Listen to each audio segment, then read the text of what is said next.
Buenas tardes a todos. Vamos a finalizar los audios de uniones con la última y tercera parte de uniones soldadas, donde ya aplicaremos ecuaciones de diseño para resolver diferentes tipos de problemas específicos. Entonces, ya consultando el reglamento 301-2005 respecto a la resistencia de diseño de soldaduras, nos establece que a fin de determinar la resistencia de diseño de una unión soldada, tenemos que verificar dos estados límites. Por un lado, la resistencia límite del metal de aporte del electrodo. El electrodo tendrá que tener características compatibles con las chapas a soldar. Y por otro lado, la resistencia límite del metal base de las chapas a unir. En la tabla J25 se presentan las resistencias de diseño para la verificación de ambos estados límites mencionados. A su vez, el reglamento define que la resistencia de diseño del metal base es igual al factor de reducción o factor de resistencia Φ por FBM, que sería la resistencia nominal del metal base en megapascales, por ABM, que sería el área de la sección transversal efectiva del metal base en centímetros cuadrados, por la constante de conversión de unidades 0,10.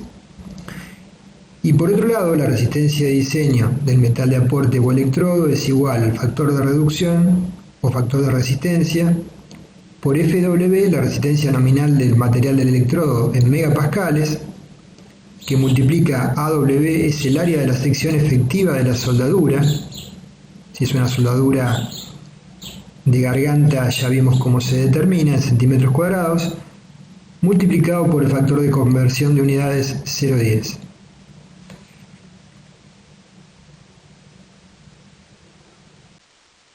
Con respecto al reglamento, nos indica qué secciones son las críticas a verificar. Entonces, en los gráficos que podemos ver a la izquierda y a la derecha, las secciones denominadas como 1 en el gráfico de la izquierda y 3 se verifica el metal de base, y en la sección definida como 2 se verifica el metal de aporte de la soldadura, el metal del electrodo. Entonces, en el dibujo de la derecha pasa lo mismo. En la sección 1 se verifica el metal de base y en la sección 2 el metal de aporte del electrodo. La menor de ambas va a ser la que condiciona la resistencia de la unión.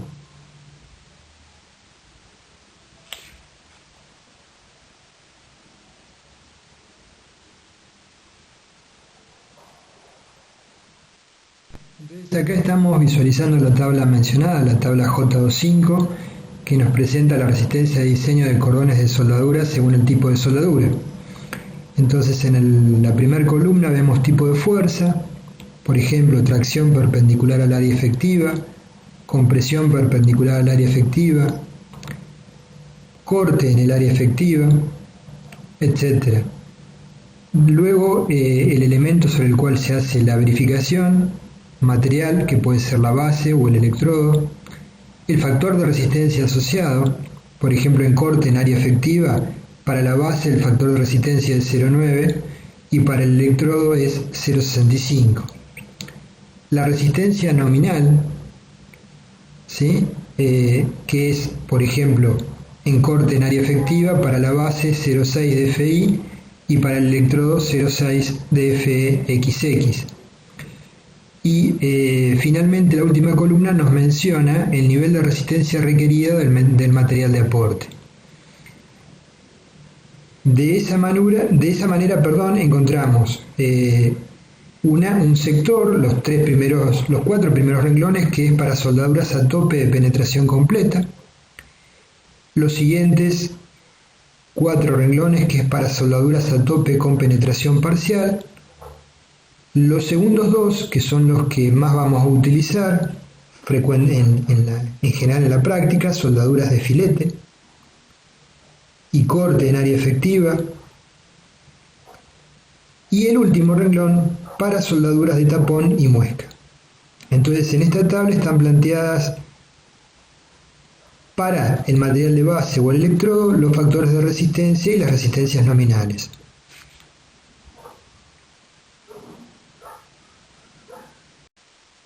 De modo de ir afianzando algunos conceptos que hemos mencionado, vamos a ver un primer ejemplo de aplicación. Unión soldada de una diagonal de una cabreada a un nudo, una cartela, constituida por dos hierros ángulos de alas iguales, soldadas a un cubreplaca central. Es una forma no típica de ejecutar cabreadas, es la forma a la inglesa, digamos, que justamente presenta el inconveniente de que los dos perfiles de los cordones están muy cerca a sus baricentros y por ende la resistencia al pandeo normal al plano se limita. ¿Sí? Eso ya lo vamos a ver cuando estudiemos pandeo con un grave detalle. Entonces, vamos a ver el enunciado. Diseñar la unión del dibujo conformada por dos perfiles ángulo de alas iguales pertenecientes a una diagonal de una viga reticulada al nudo A del dibujo. La fuerza de tracción requerida, T última mayorada, es 220 kN. El acero de las chapas de las cartelas, chapas nodales y de los perfiles es el mismo, FI 235 MPa y FU 370 MPa. Las características del electrodo es FEXX 480 MPa. Entonces, para la diagonal adoptamos tentativamente dos perfiles L de alas iguales de 2 por 1/4. Vamos a la tabla y buscamos AG1, sería el área de un perfil, 605 centímetros cuadrados, el radio de giro mínimo 0,99 centímetros, el espesor del perfil, si es un cuarto, es 0,64 centímetros, y el espesor de la cartela igual, 0,64 centímetros. Vemos un corte, ¿sí?, donde se visualiza el dibujo, la diferencia entre el borde de la chapa y el baricentro del perfil, que son 15 milímetros.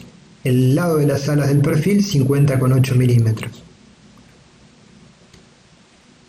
Vamos a diseñar los cordones de soldadura de garganta, según el dibujo de la izquierda, requeridos para tomar esa fuerza. Comenzamos por definir, según lo que define el reglamento, la resistencia acortante unitaria del metal de base. RD es igual al factor de reducción por FBM por, como es unitaria por la longitud 1, por TF por la conversión de unidades 0,10. El factor de reducción, como dijimos, es 0,9. FBM es 0,6 de FI, la resistencia de la chapa base, por el espesor de la chapa base, 0,635 centímetros por 0,1. La resistencia unitaria del metal de base es 806 kN centímetros. Vamos a chequear la resistencia de la unión soldada unitaria. El factor de reducción para el cordón es 0,6. La resistencia del electrodo FX 480 megapascales. Acá vamos a hacer una estimación del espesor de la garganta requerida, 4 milímetros. ¿Sí? Entonces el espesor efectivo de la garganta va a ser 0,77 veces el lado. Entonces vamos a obtener la ecuación para la resistencia de diseño para 1 centímetro de filete. Y compararemos después la resistencia para 1 centímetro de la unión soldada con la del metal de base, para ver cuál es la que manda, la menor. La resistencia de diseño es igual a Φ por FW por AW por 0,1. Reemplazando, nos queda 4,88 kN por centímetro. Por lo tanto, la resistencia de la unión soldada es la menor y es la que manda para definir el diseño. Entonces, la resistencia de diseño va a tener que ser igual. Cada uno de los cordones fíjense que son 4 cordones para tomar la transmisión de carga de cada uno de los perfiles. ¿Sí? 4 cordones para tomar el conjunto del cordón conformado por 2 perfiles. Cada perfil va a estar unido a la cartela central mediante 2 cordones, uno superior y uno inferior. Entonces el valor RD unitario va a ser TU sobre 4, 220 sobre 4, 55 kN. Ahora, ¿cuánto va a ser la longitud requerida mínima de cada uno de esos 4 cordones? Igual a 55 kN dividido la resistencia unitaria del cordón, 4,88 kN por centímetro, que lo acabamos de definir recién, resistencia de la unión soldada. LW entonces es 55 sobre 4,88 igual a 11,27 centímetros. Como control, la longitud mínima del cordón tiene que ser 4 veces DW, nos da unos 60, cumple, y la longitud efectiva máxima LW sobre DW, en este caso es 11,27 sobre 0,4, nos da 28, con 1, que es menor que 100. ¿Por qué hacemos esa comparación? Porque si era menor que 100, el coeficiente de reducción, por la diferencia entre el criterio que tomamos, que hay una transmisión uniforme de cargas, y la realidad, que hay una transmisión no uniforme, que hay una sobretensión en los extremos, el coeficiente beta comenzaba a contemplar ese fenómeno castigando el cordón físico con un valor menor que 1, que era la longitud disponible del cordón. Verifica, es menor que 100, continuamos. Entonces podemos adoptar cordones de igual longitud los 4, L 12 centímetros, espesor de W 4 milímetros. Aclaramos que al hacer iguales los cordones, el baricentro de la unión soldada no va a coincidir con el baricentro del perfil. Y esto es una solución aceptable, excentricidad entre el cordón de soldadura y baricentro del perfil, solo para estructuras que no estén sometidas a cargas cíclicas o fatiga, ¿sí? Solo para estructuras no severamente comprometidas, ¿sí? En ese caso se resuelve con cordones iguales, aceptando que va a haber una excentricidad y por lo tanto va a haber un momento que va a generar solicitaciones no contempladas, a fin de simplificar el procedimiento de diseño y aparte no hacer tan extensas las cartelas de unión. Acá podemos visualizar a la derecha una barra de hierro ángulo soldado con cordones iguales como acabamos de hacer, ¿sí? Y a la izquierda la unión del hierro ángulo a la cartela con cordones no iguales, consiguiendo de tal manera hacer coincidir el baricentro de la unión soldada con el baricentro del perfil. Para situaciones en las cuales se prevean ciclos de descarga importantes, estructuras de puentes, torres, edificios o estructuras industriales, se deben evitar estas excentricidades desarrollando cordones de diferentes longitudes de tal forma que coincidan el eje baricéntrico del perfil con el del cordón, como la situación que mencionamos a la izquierda. La vamos a plantear en teoría ahora. Entonces, en el caso que deseemos hacer la soldadura de filete balanceada, ¿sí?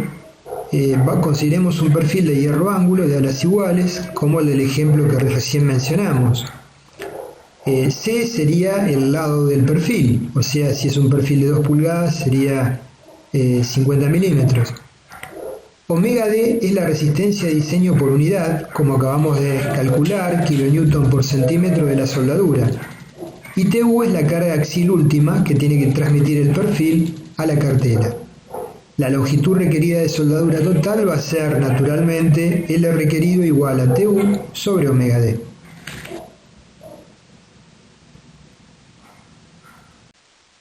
Si deseamos o requerimos evitar esta excentricidad, entonces debemos lograr que las longitudes de los cordones de filetes L1 y 2 sean diferentes y tales que el baricentro del cordón de soldadura coincide con el baricentro del perfil, que está ubicado a una distancia I asterisco del ala inferior.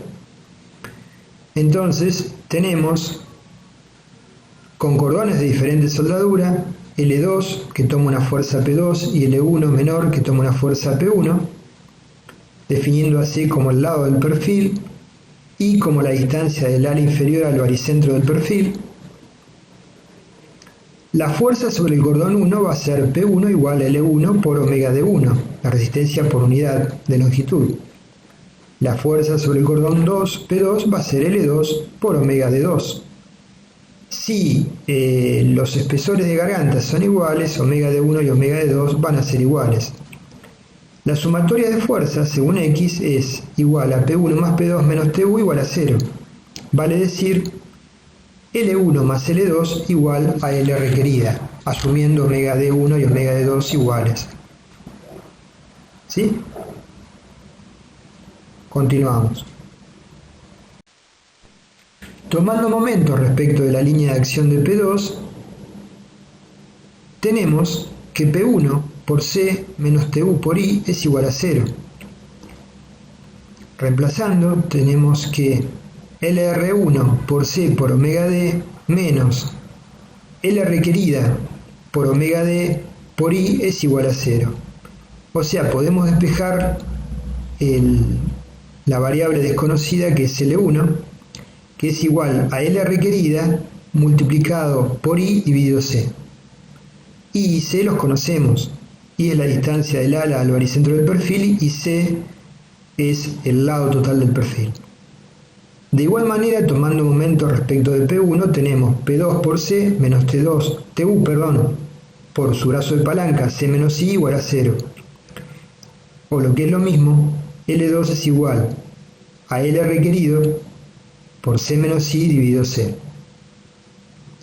De esta forma podemos definir las longitudes requeridas L1 y L2 para que el baricentro del cordón soldado coincida con el punto de aplicación de la carga externa TU sobre el perfil.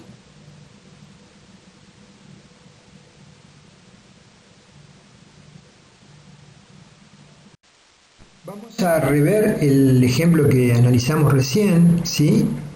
Que lo hicimos con cordones iguales, con cordones de filete balanceados. Entonces el valor de TU era 220 kN, los perfiles eran dos perfiles de alas iguales de 2 por 1/4.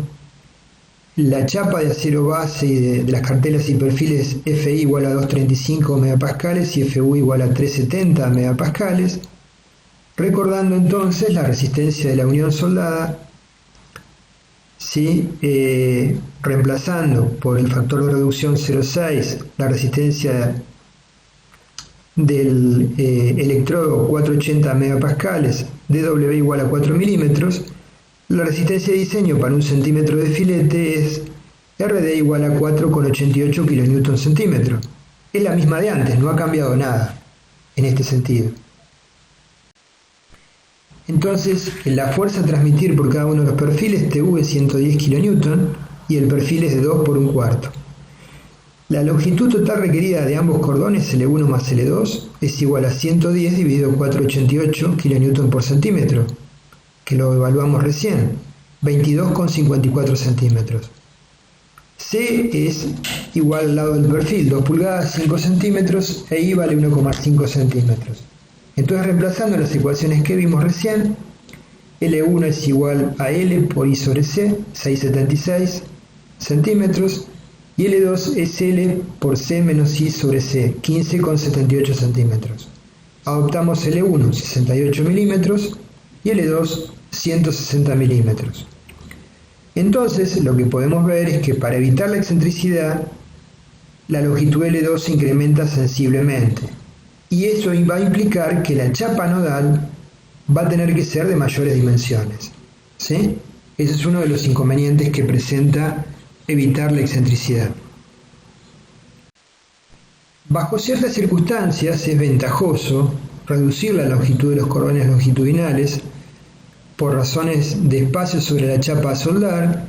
Entonces podemos recurrir a adicionar también a las soldaduras longitudinales una transversal con tita 90 grados, como vemos en el dibujo superior de la izquierda.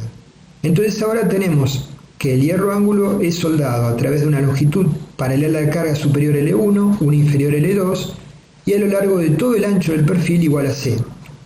Por lo tanto va a haber una fuerza P1 que toma el cordón L1, una fuerza P2 que toma el cordón L2 y una fuerza P3 ubicada en C sobre 2 que toma el lado soldado del cordón C. Tenemos entonces P1 igual a L1 por omega D, P2 igual a L2 por omega D y P3 igual a C por omega D. ¿Sí? Siempre consideramos que los espesores son constantes en todo el perímetro. La sumatoria de fuerzas nos va a dar que P1 más P2 más P3 menos TU es igual a 0 y las longitudes requeridas van a ser L1 más L2 más C igual a L requerido. L requerido es un dato, C es otro dato, entonces tendremos que definir los valores correspondientes de L1 y L2.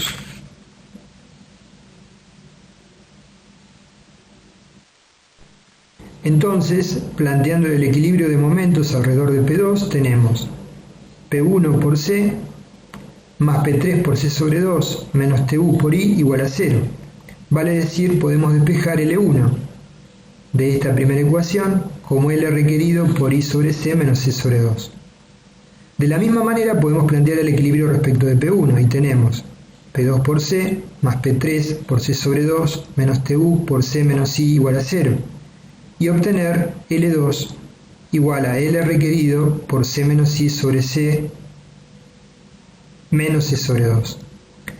En el caso de que los valores de L1 sean negativos, indicarían que la fuerza no requiere soldar todo el lado C, ¿sí?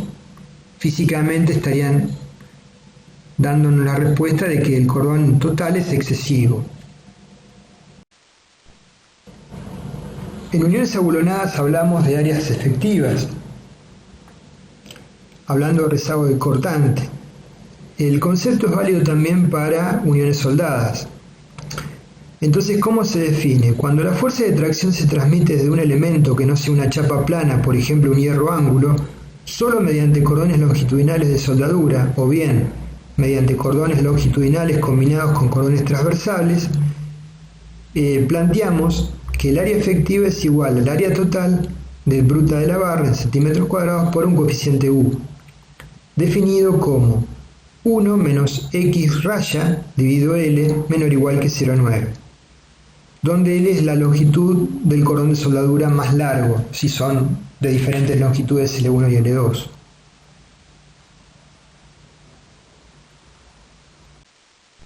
Entonces, aclarando en el dibujo, U es el coeficiente de reducción, X raya sería la excentricidad de la unión, distancia entre el plano de la unión y el centro de gravedad de la sección por la que va la fuerza a transmitir en centímetros, y L es la longitud en la dirección de la fuerza del cordón, como se ve en el dibujo.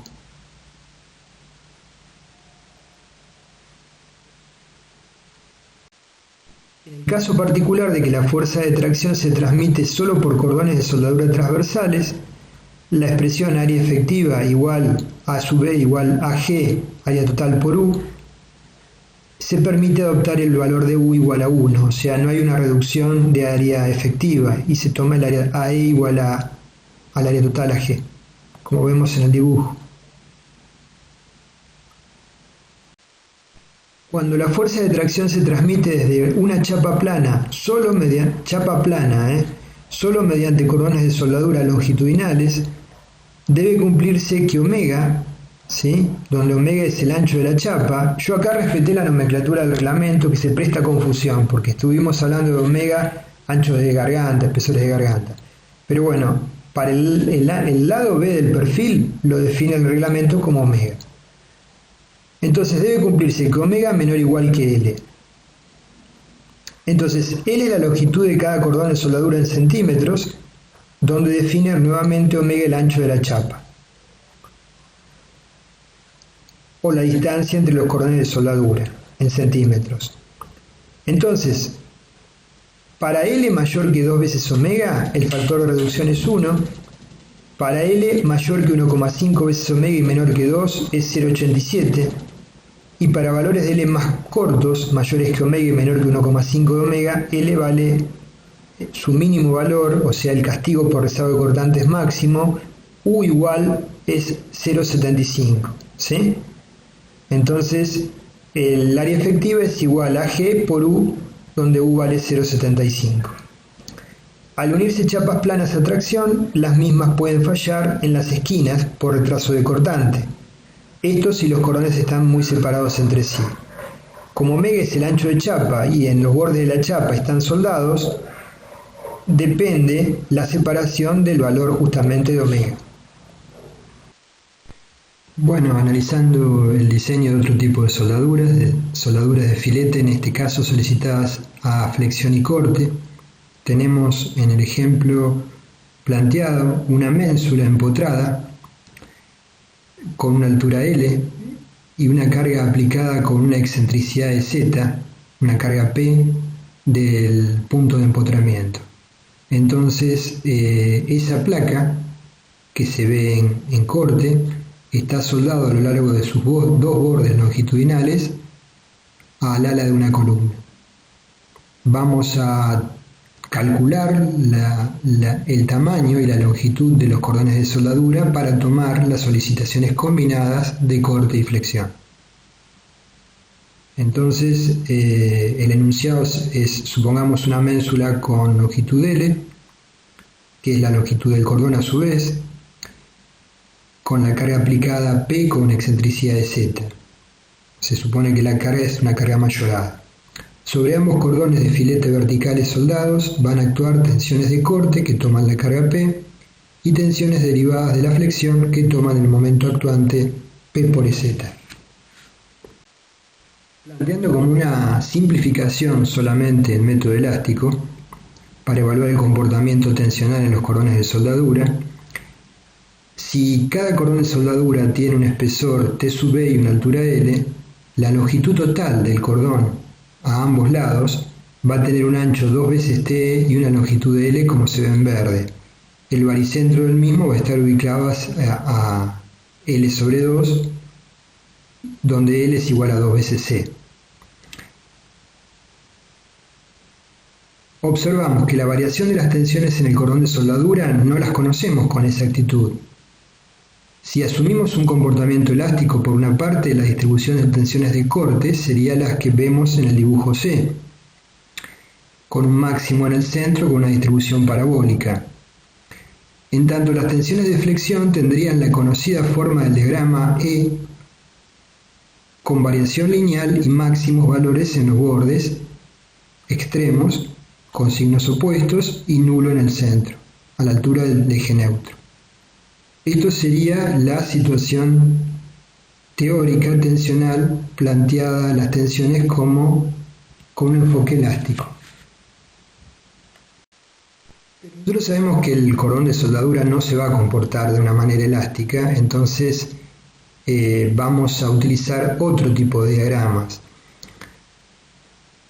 Por lo general, las tensiones actuantes de corte sobre el cordón se consideran con valor uniforme, como el dibujo D, en forma simplificada, ¿sí? O sea, vamos a considerar que en lugar de la distribución parabólica, tienen una distribución uniforme. Y respecto a las derivadas de flexión, es probable que la variación de las tensiones actuantes se aproxime mejor a una curva como la de la figura F, con valores máximos mayores en los extremos a los que se obtendrían de un análisis lineal, y una variación que no es lineal de tensiones, ¿sí? No responde a la variación lineal de tensiones del dibujo E. Entonces tenemos, por un lado, los valores elásticos teóricos de corte y flexión, y por otro lado, las variaciones que podemos presumir de flexión con un comportamiento no elástico, ¿sí? Y un esquema de variaciones en D uniforme, razonable, como una aproximación para corte. Entonces, es aceptable tomar como diagrama idealizado de las tensiones de corte el uniforme D, que simplifica el cálculo, y para flexión, el lineal y elástico E, con lo cual se van a compensar parcialmente las diferencias con respecto a los diagramas más reales como el C y el F.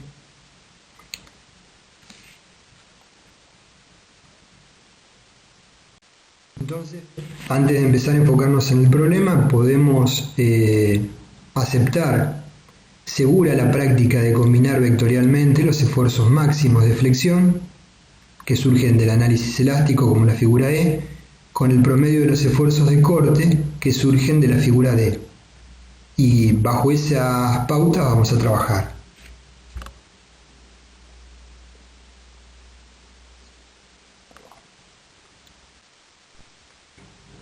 Vamos a plantear un ejemplo, el ejemplo de aplicación número 6, de un perfil de alas iguales soldado al ala de una columna que está aplicada a una carga PU con una excentricidad E.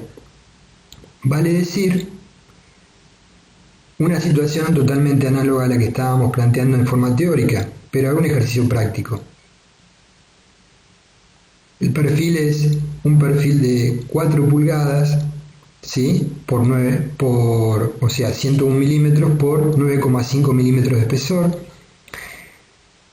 y los valores correspondientes, los datos del problema son: diseñar el cordón de soldadura del filete requerido para vincular el perfil de hierro ángulo indicado en la columna conformada por un IPN 200, la excentricidad de la carga aplicada es 50 milímetros, la carga última mayorada PU es 55 kN, los perfiles son de acero con una tensión de fluencia FI 235 MPa y de rotura FU 370 MPa, y los electrodos tienen una resistencia F sub B XX igual a 480 MPa.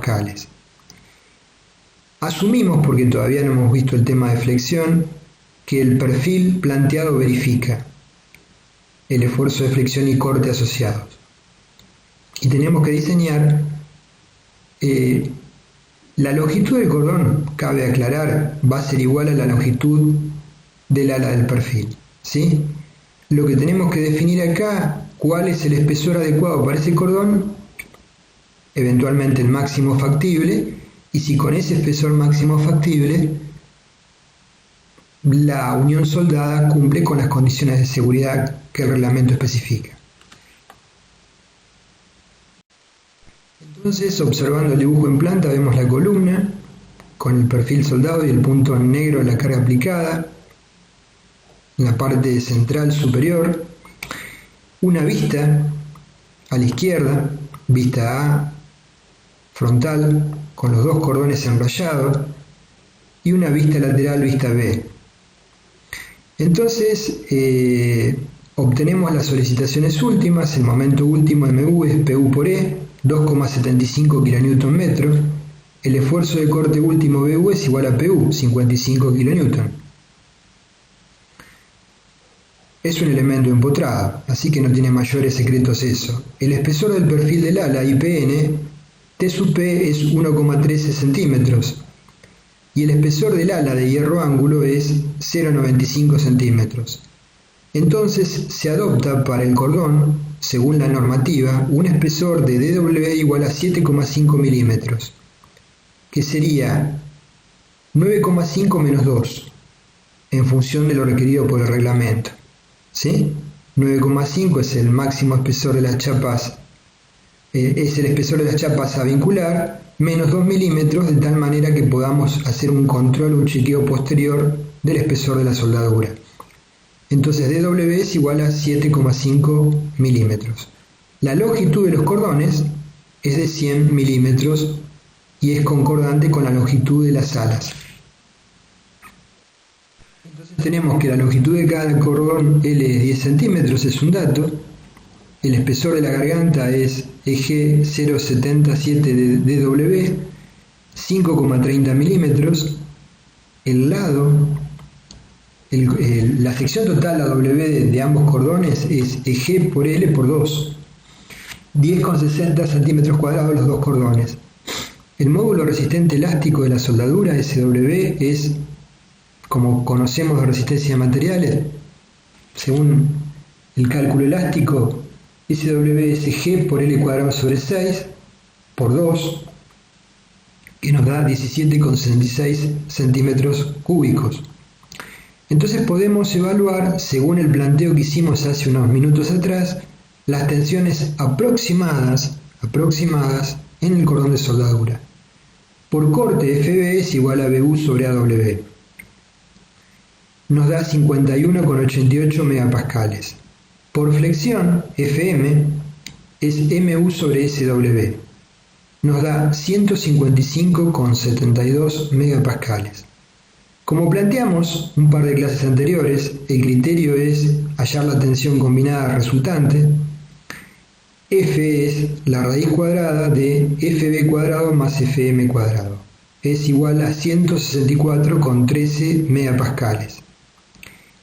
Esta tensión tenemos que compararla con la resistencia unitaria de diseño de la unión soldada con las características que hemos mencionado. Entonces aplicamos la expresión de diseño que ya vimos previamente. RD es igual al factor de reducción por FW por AW por 0,10 es 0,60, FW es igual a 0,6 de FXX por 0,10. y nos da 17,28 kN centímetro cuadrado, que es equivalente a 172,8 megapascales, mayor que la solicitación máxima actuante, que sería en los extremos 164,13 megapascales. O sea que la unión que hemos propuesto, ¿sí?, con las condiciones que tenemos, verifica. ¿Qué podría haber ocurrido si esto no verificaba? Si volvemos para atrás, tendríamos una dificultad, no podríamos extender más los cordones de soldadura.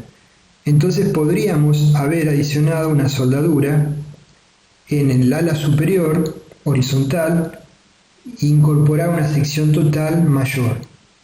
Si aún así no verificaba, tendríamos que haber ya cambiado el perfil de apoyo por uno más robusto. Cuando tenemos presentes en las soldaduras de filete esfuerzos de corte y de tracción, recién vimos corte y momentos, ahora veremos corte y tracción, supongamos que estamos vinculando una cruz de San Andrés, o sea una diagonal, de un perfil laminado, UPN, a una chapa de una cartela al ala de una columna. Ese perfil, por ser un elemento que conforma una cruz, trabajará a tracción o compresión. Vamos a evaluar la solicitación más desfavorable para la soldadura, que sería la tracción, la carga P última. Entonces tenemos una carga P última actuante sobre el perfil y tiene que ser transferida a la cartela, ¿sí?, mediante cordones que vinculen el perfil con la cartela. Esa situación ya la analizamos, o sea que no la vamos a evaluar ahora. Lo que nos interesa es evaluar el cordón de soldadura de la cartela misma con el ala de la columna, donde van a aparecer esfuerzos en el cordón PUZ de tracción y PUI de corte. ¿Se entiende? Una de las verificaciones ya la hemos hecho en otros ejercicios y ahora vamos a realizar la verificación de la cartela misma con el ala de la columna. Supongamos una chapa soldada a una columna que soporta un tensor solicitado por una fuerza mayorada PU, diseñada la unión de forma tal que el baricentro de la chapa coincida con el baricentro del elemento tensor según el dibujo. La carga última PU asociada se puede descomponer según los ejes Z e I en PUI y PUZ. Se supone que cada segmento unitario del filete de soldadura resiste un esfuerzo de corte igual al generado por cada una de estas fuerzas componentes. De tal forma tendríamos, si la distribuimos en forma uniforme, que PUI va a generar una fuerza FBI igual a la fuerza PUI sobre 2 veces L por E sub G. L es la longitud del cordón. Y PUZ, de la misma manera, va a generar una fuerza uniforme, FTZ, va a generar una fuerza uniforme, no, una tensión uniforme en el cordón, PUZ dividido 2L por EG. Para la verificación de los cordones de soldadura y de filete, se combinan, como hemos enunciado anteriormente, vectorialmente la tensión debida al cortante y la tracción, como un esfuerzo resultante de cortante sobre la garganta. Entonces, aplicando los conceptos que ya hemos planteado, tendríamos que obtener la tensión resultante F igual a la raíz cuadrada de FBI al cuadrado más FTZ al cuadrado, y de chequear que esa tensión sea menor o igual que FRD, donde la tensión FRD surge de la expresión que vimos en varias oportunidades: resistencia de diseño es igual al factor de reducción del cordón de soldadura por la resistencia FW del electrodo por AW la sección del cordón por 0,10. Y de tal manera se haría la verificación en forma aproximada del cordón planteado. Los distintos elementos componentes de una cercha o una cabreada, como diagonales, montantes y cordones, concurren a nudos y en ese nudo tienen que vincularse para transmitir eficientemente las cargas de un elemento al otro. Esas zonas nodales frecuentemente tienen que ser cubiertas con chapas o cartelas de nudo para permitir las superficies adecuadas para la transmisión de las fuerzas, ya sea que las diagonales y montantes lo transmitan a través de bulones, ¿sí?, de alta resistencia o comunes, o cordones de soldadura. Entonces las cartelas son elementos particulares que tienen un análisis bastante complejo porque no responden a la teoría elástica. En algunos casos, si por la complejidad e importancia de la misma valiera la pena, podría hacerse una aproximación, ¿sí?, mediante algún método, alguna modelación con elementos finitos de la misma cartela con las solicitaciones actuantes, haciéndose un análisis lineal o no lineal para evaluar el estado tensional. Eso no es lo usual, normalmente se aplican métodos aproximados y después se adoptan espesores conservadores de cartelas para estar a cubierto, ¿sí?, porque no deseamos que la cartela sea el punto de inicio de una falla. Observando, por ejemplo, un nudo, una cartela tipo, vemos el cordón principal con un perfil, dos perfiles UPN, y al mismo llega un montante que transmite una fuerza F2 vertical y una diagonal que transmite una fuerza F3. Entonces podríamos plantear superficies potenciales de falla y hacer una verificación tensional en estado elástico. Por ejemplo, una posible superficie de falla sería la planteada como AA', ¿sí?, y luego podríamos plantear superficies de falla asociadas con cada uno de los elementos concurrentes, como la diagonal o el montante, como vamos a ver en unos minutos más. Entonces, planteada la superficie de falla como AA', observaríamos la acción resultante sobre esa superficie, que se compondrá de una fuerza normal al cordón, una paralela y con una cierta excentricidad, un momento flector, y la solicitación combinada evaluaríamos si está dentro del rango admisible de la solicitación que puede tomar la chapa de la cartela, y por supuesto el cordón de soldadura que la cartela debe tener para vincular al cordón mismo de la cableada. Entonces, en la sección J5 del reglamento CIRSOC 301-2005, hace una mención respecto de este tema: verificación de elementos auxiliares de una unión, cartelas, chapas nodales. Nos dice: la resistencia de diseño de los elementos auxiliares en una unión, sometidos a cargas estáticas de tracción, unidos mediante soldadura o bulones, va a ser la menor de las siguientes dos condiciones. Respecto de la chapa nodal, fluencia por tracción o rotura por tracción en la llamada sección neta. Recordemos los conceptos de diseño de elementos tensores que ya vimos. Para la expresión de fluencia por tracción en los elementos auxiliares de la unión se toma que la resistencia nominal Rn es igual a Ag por Fi, tensión de fluencia, y Ag la sección total. El factor de reducción en este caso, Φ, es 0,9 porque se supone un tipo de falla para esta hipótesis algo más dúctil que para la restante.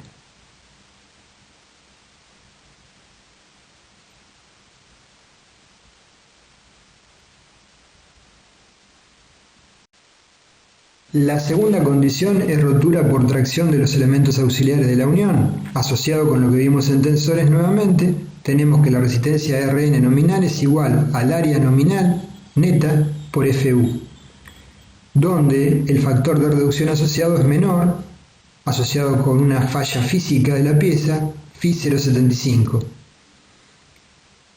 Se aclara que el área neta no debe exceder, aun cuando el cálculo así lo permita, de 0,85 veces el área bruta, Ag. También tenemos que hacer la verificación de la rotura del bloque de corte según lo que vimos oportunamente en uniones abulonadas. Entonces estas serían las dos condiciones a chequear. Dijimos que dentro de las superficies potenciales de falla había que definir la posible falla del elemento diagonal o montante respecto de la cartela en forma individual. Entonces, supongamos que tenemos una diagonal vinculada a una cartela con 3 filas de bulones, con dobles 2 bulones por fila. El criterio para determinar la superficie de la cartela de falla es a partir del bulón extremo, ¿sí?, sobre las líneas G y H, ¿sí?, sería el I y el J, trazar una recta a 30 grados con respecto al eje de los bulones hasta la línea extrema de los bulones, ¿sí?, y tenemos así una superficie A, B, C, D, E, F, ¿sí? Ese sería el ancho eficaz de la cartela, el definido entre el punto B y el punto E, donde la traza de las líneas potenciales es a 30 grados con respecto al eje de los bulones. Y las verificaciones correspondientes las tendríamos que hacer entonces con la sección B sub, entre el punto B y el punto E, en la cartela misma. Y por el contrario, lo que tenemos es una pieza soldada, no abulonada. El criterio sería totalmente semejante. Desde el comienzo del cordón de soldadura extremo, opuesto al final, trazamos una recta a 30 grados y definimos el ancho LW eficaz de la cartela, ¿sí?, para tomar la acción que está actuando de tracción sobre la diagonal o montante que tiende a despegar el elemento respecto de la chapa. Entonces tenemos el planteo para una unión abulonada y para una unión soldada. LW, por el espesor de la cartela, sería la sección resistente de la cartela.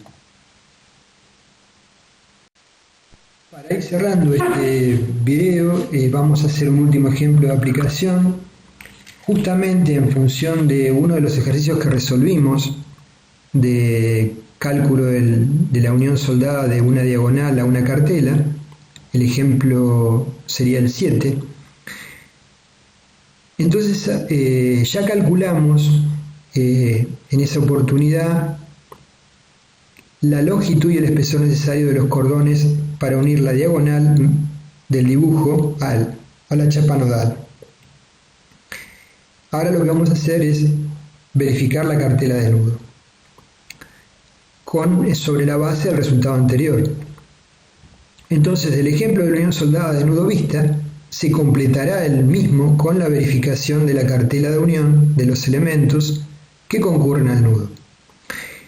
El acero es AL24, FI 235 MPa, FU 370 MPa y el espesor de la cartela es 1/4 de pulgada, 0,64 centímetros. La longitud de los cordones, si ustedes se acuerdan, era 120 milímetros. Según lo que estuvimos previamente analizando, el ancho de cálculo de la chapa, considerando una distribución de carga a 30 grados y considerando que la longitud de los cordones es 120 milímetros, logramos, hasta interceptar el extremo del perfil, un ancho BC en la cartela. BC, entonces, el ancho de la cartela va a ser 12 por 2 tangentes de 30 grados más el ancho del perfil, que es de 2 pulgadas, 5,08. El ancho BC nos da 18,94 centímetros. Por tanto, el área G es 18,94 por el espesor de la cartela, 0,635. AG es igual a 12,02 centímetros cuadrados. A fin de calcular el tema de rezago de cortante, el valor de U, hacemos el cociente L sobre W, donde W era la nomenclatura del reglamento para el ancho del perfil, 12 sobre 5,08 en centímetros, 2,36. Consultando el reglamento resulta que el factor de reducción en este caso se permite U igual a 1. Entonces, en teoría, AN podría ser el área neta igual a 1 por AG. Pero por otra parte, en la sección J52 se especifica que AN no puede ser mayor que 0,85 de AG. Entonces, este es el valor que vamos a tomar. AN igual a 0,85 de AG, que nos da 10,22 centímetros cuadrados. Entonces, la resistencia de diseño de la sección de la cartela en la sección bruta G es RD igual a Φ por AG por FI por 0,10. Φ vale 0,9. El valor de la resistencia de diseño nos da, como pueden visualizarlo, 254,22 kN, que era mayor que el TU que en su momento habíamos planteado, ahora no lo repetí, pero pueden volver para atrás, era 220 kN, o sea que verifica. La segunda condición a verificar en la cartela es la rotura por fractura de la sección neta, AN. La resistencia de diseño en este caso es el factor de reducción Φ por el área neta por FU por 0,10. El factor de reducción en este caso, asociado con una rotura frágil, era menor, 0,75. Multiplicamos por la sección neta, AN 10,22, por FU 370 por 0,10. Nos da 283,6 kN mayor que TU. Es decir que el diseño o la verificación de la unión de la diagonal con la cartela cumple. Bueno, gracias por su atención. En la clase en PDF sin audio siempre van a encontrar que hay más cantidad de ejemplos, ¿sí? Entonces les sugiero que, independientemente de escuchar la clase con audio, vean la clase en PDF sin audio. En la que tiene audio por una cuestión de extensión omitimos algunos de los ejemplos que los pueden ir siguiendo perfectamente de las imágenes.